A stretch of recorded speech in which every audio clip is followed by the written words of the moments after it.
আমি আদুরের খাবার নিয়ে এসেছি। হে ভগবান, এ বুকু আস্তে আস্তে। এটা কি সাপ? বাবাকে ডাক, বাবাকে ডাক, বাবাকে ডাক। আমি জানি না। সাপ সাপ সাপ। এখানে আদুরি এসছে, আমি আদুরির জন্য আলু নিয়ে যাচ্ছি। এখন সকাল 7টা বাজে। বুকুকে সরা, ওখানে লালিশর লালিশর। জল ধরা এরকম হয় কি? কাছে যাচ্ছি না, কিন্তু ওটা আটকে গেছে সাপটা। আটকে যায়নি, ওর ভেতরে ঢুকিয়ে ফেলেছে মুখটা।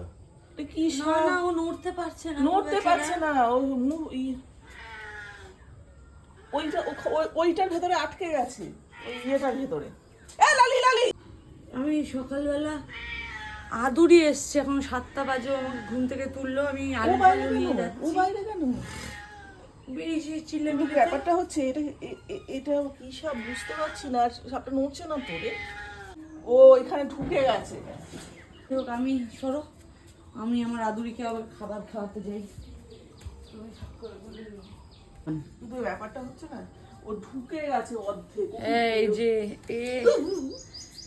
আমাদের বাড়িতে তো এরকম এসেছে, কিন্তু ওইখানে ওই গ্যাপটার ভিতরে আটকে গেছে। সকালবেলা এখন বুকু টুকু কেউ খোঁচাখুচি করেছে আমাদের অনেক সকালে। এই দেখো দেখো নড়ছে নড়ছে এখন, কিন্তু ও আমার মনে হচ্ছে ভেতরটা আটকে গেছে।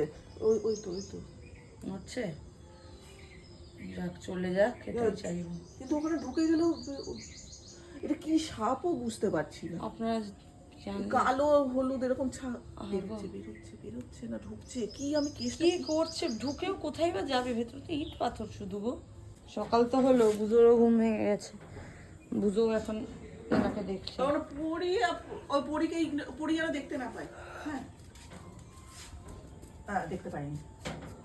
পরি দেখতে পাইনি, কারণ আপনারা জানেন পরি কেমন। ও দেখতে পেলে ওকে একেবারে খুঁচিয়ে একাকার করে দিত। ও বেরোতে পারছে না। সামনের তালাটা খুলে দাও, সবাই বেরোক। আটকায়নি, ও বেরোচ্ছে না ভয়ে।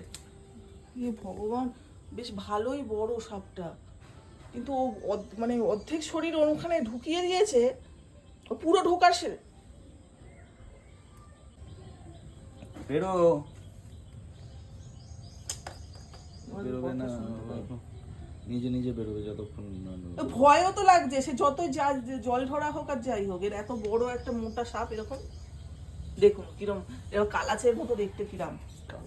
এ বল তো, তুই কিন্তু এলাকাটা মার খেয়ে মরবি, আমি বলে দিলাম। সকালবেলা ঘুম থেকে উঠে আমি প্রথমে আদুরির মুখ দেখেছি, এই দরজা দিয়ে বেরোতে গিয়ে আমি ওনাকে দেখেছি। আমার দিনটা তাহলে কেমন যাবে? ভালোই যাবে, এদের মুখ দেখলে এদের মুখ ভালোই দেখলে যাবে। একটু বললাম। কিছু কুচুটে মানুষের মুখ দেখলে বরঞ্চ খারাপ লাগে। ও অনেকক্ষণ পর বেরিয়েছে, কিন্তু আমাদের বল্টুটাকে দেখুন। বল্টু, ওকে যেতে দে বাবা, ওকে যেতে দে, তোরা অনেক ওকে জ্বালাতন করেছিস।